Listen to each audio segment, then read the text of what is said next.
The name Mulkirigala has several legendary origins. The milk legend. One popular story suggests the name comes from Mulkirigala. It is said that a hunter once found a Veda woman nursing a child near the rock. When he asked for water, she gave him milk from the rock itself or from a nearby tree, leading to the name Rock of the Original Milk.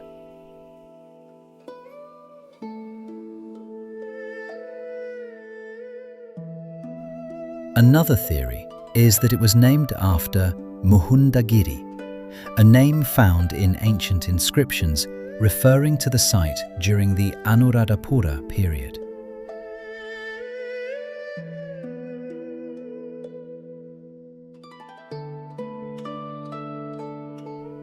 While the temple is organized into 5 terraces, there are 7 distinct cave temples, Viharas, spread across them. Each has a specific name and character.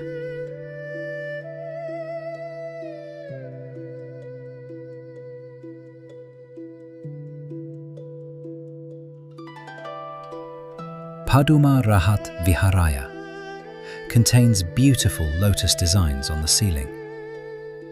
Mada Viharaya, known for its central location and serene atmosphere. Raja Maha Viharaya, the crown jewel of the complex with the most vibrant paintings. Alut Viharaya, added during a later period, showing a slight shift in artistic style.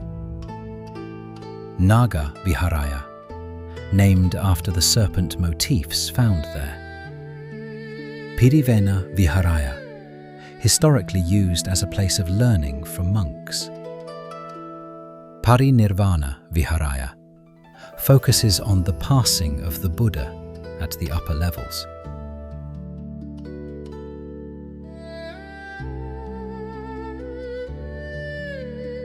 The discovery by George Turner in 1826 wasn't just a lucky find. It changed Sri Lankan history forever. Before this discovery, the Mahavamsa, the Great Chronicle, was written in high register Pali that was difficult to translate accurately. Turner found the Mahavamsa Tika, a commentary/key at Mulkirigala, which provided the explanations needed to translate the entire history of the island. Without Mulkirigala, our understanding of the ancient kings would be much more limited today.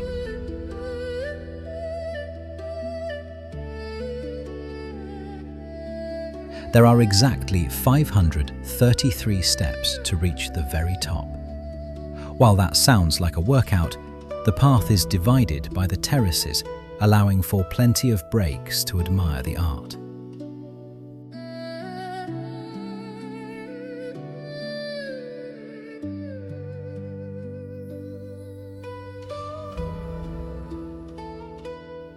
If you look at the entrance of the caves, you will see drip ledges, katarama, carved into the rock. These were designed thousands of years ago to prevent rainwater from flowing into the caves and ruining the paintings.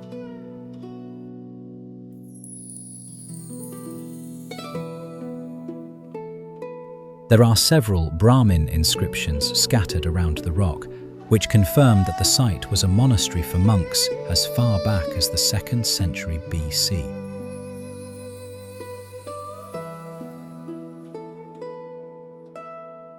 Early morning, around 7:30 a.m., or late afternoon, around 4 p.m., is best to avoid the southern heat and the midday sun reflecting off the rock.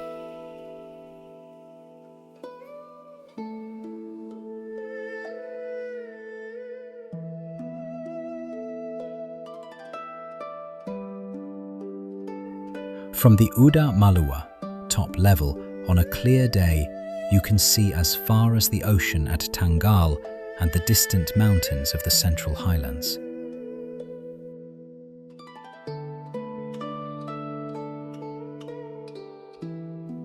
The rock is home to many Tolk macaque monkeys. They are fun to watch, but keep a firm grip on your belongings, especially food.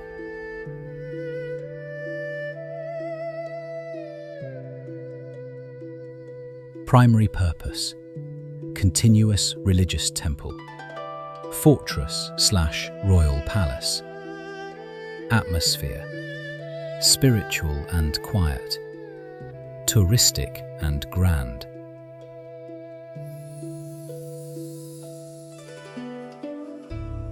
Kandyan period, 18th century.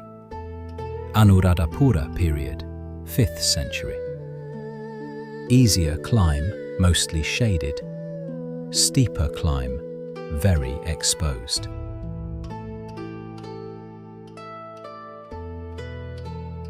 Local folklore persists that a secret tunnel connects Mulkirigala directly to the Katuwana Dutch fort, about 15 kilometers away, and even as far as Indigala.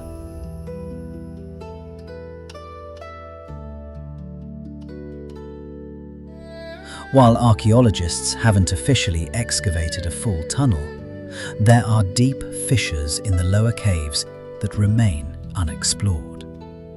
Locals believe these were escape routes used by monks and royals during times of foreign invasion.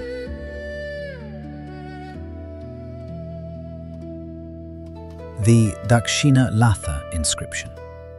Beyond the standard Brahmi script, there is a specific rare inscription that refers to the site as Dakshina Latha Viharaya. This is significant because it links Mulkirigala to the ancient southern kingdom, Ruhuna, as a central administrative point for Buddhist education, not just a place of worship.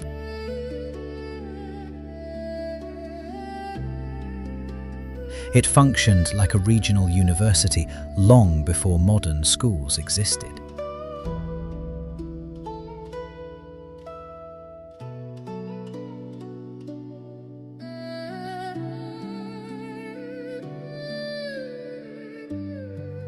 The pre-Buddhist origins. While we focus on the 2nd century BC, carbon dating of microliths, tiny stone tools found in the surrounding area, suggests that the caves were inhabited by pre-Vijaya indigenous peoples, Balangoda Man culture, nearly 4,000 to 5,000 years ago.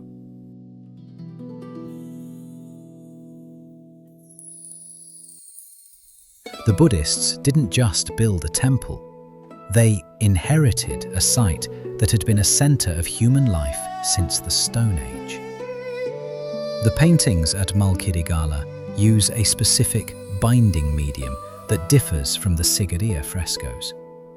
While Sigiriya used egg tempera, Mulkirigala's artists used a mix of wood apple resin, divul latu, and bees' honey to bind the mineral colors to the rock.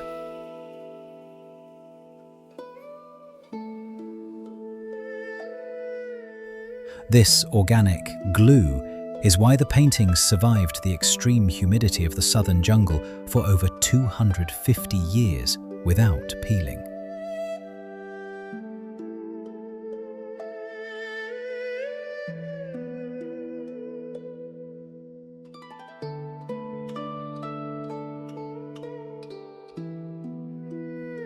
According to the chief monks and long-time villagers, the rock is guarded by a naga, cobra, that is pure white. It is said to live in the crevices near the Naga Viharaya, the second terrace.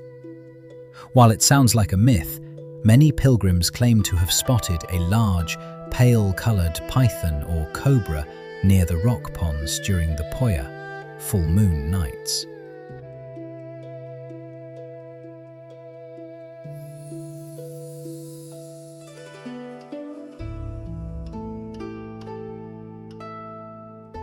Some researchers believe the positioning of the main reclining Buddha in the Raja Maha Viharaya isn't random.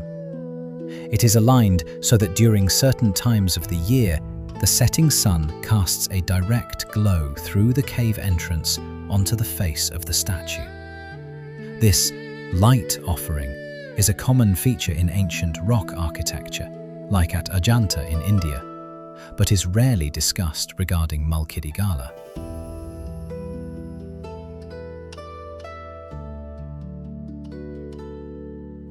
The British graffiti.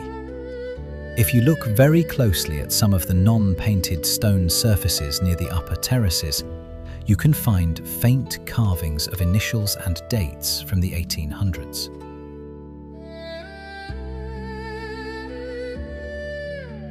These were left by British civil servants and soldiers who visited the site after George Turner made it famous.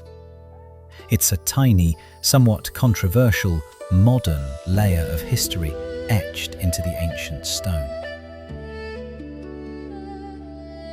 On the middle terrace, the ancient poyage, the assembly hall for monks, was designed with primitive but effective acoustic principles.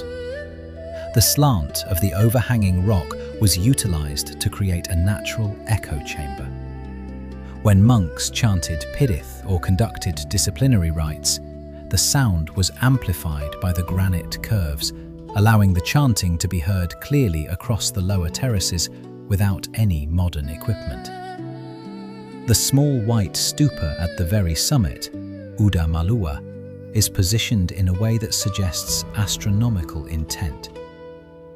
Local observers have noted that during the equinoxes, the shadow of the stupa falls along specific rock markings that ancient monks likely used as a giant sundial to determine the exact time for midday prayers and the Vikala Bhojana, the time after which monks fast. If you look closely at the sky backgrounds in the murals, you will notice cloud motifs, patterns, that look strikingly different from the typical Kandyan style found in Kandy. These patterns show a subtle Chinese or Oriental influence.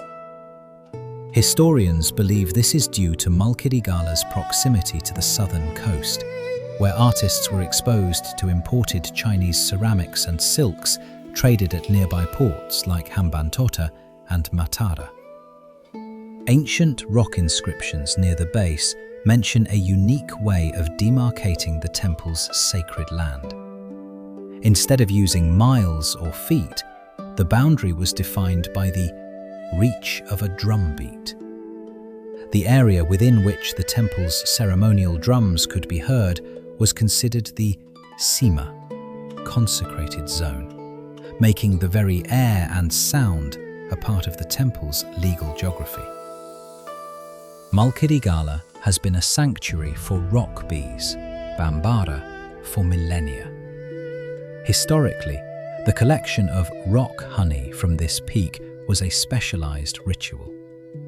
This honey, considered highly medicinal because the bees fed on the rare herbal flora around the rock, was harvested using traditional vine ladders and offered specifically to the elderly monks or used in the preparation of traditional medicines at the temple's ancient hospital.